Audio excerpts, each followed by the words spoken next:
because they're Amazon patented proprietary, Yes. and they are so much better than anything I taught. I can't even tell you. And so, Oh, wow. to your point, there are things.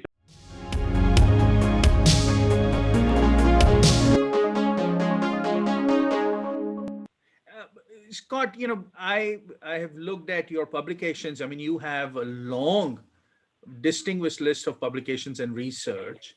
When you're researching in academia, when you're looking at things in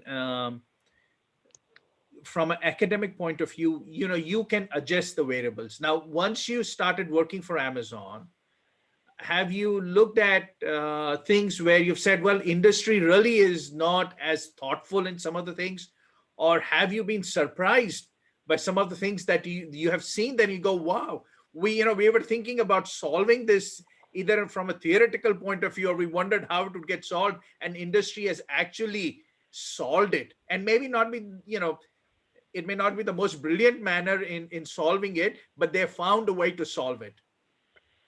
That's an excellent question. And it goes both ways. In academia, we like to build models that we find to be provably optimal and elegant, and often for this very small contrived problem that will never exist in reality. Yes. Now, certain classes of problems do scale, like supply chain optimization, figuring out where to locate your next facility or which transportation lanes you want to haul freight on. These are solvable large problems, okay?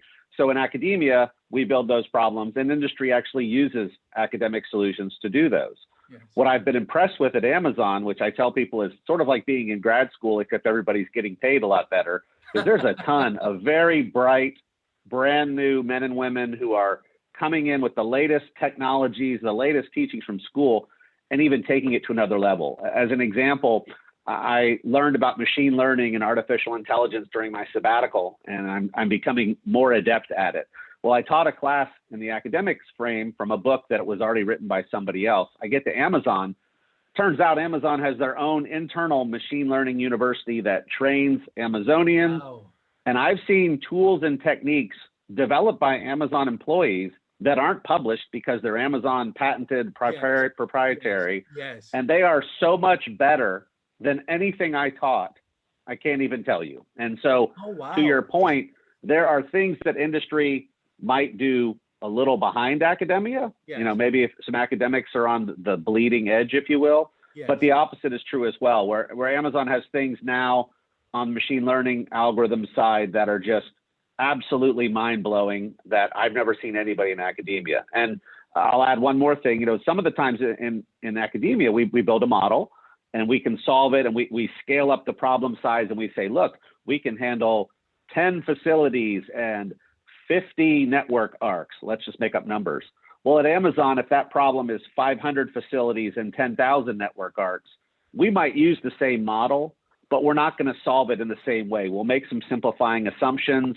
We'll turn some of the knobs one way or the other just to get a really good answer fast, instead of waiting for 5 days to get the best answer or the optimal answer. Because in industry, as you know, we don't have time to wait 5 days to make a decision that I need to make in an hour. Yes. So we'll take shortcuts or different ways to solve the problem. And we know they're shortcuts, but we're willing to trade off speed for a 95% answer rather than wait 5 days to get the 100% answer, if that makes sense to you. Yes, it makes beautiful sense. I love that point. And, I'm sure students who are in grad school must begin to understand that as they join the workforce, is because business works at a very different speed, and business has very different prerogatives. Peter, I see you shaking your hand, so I'll let you jump in, sir.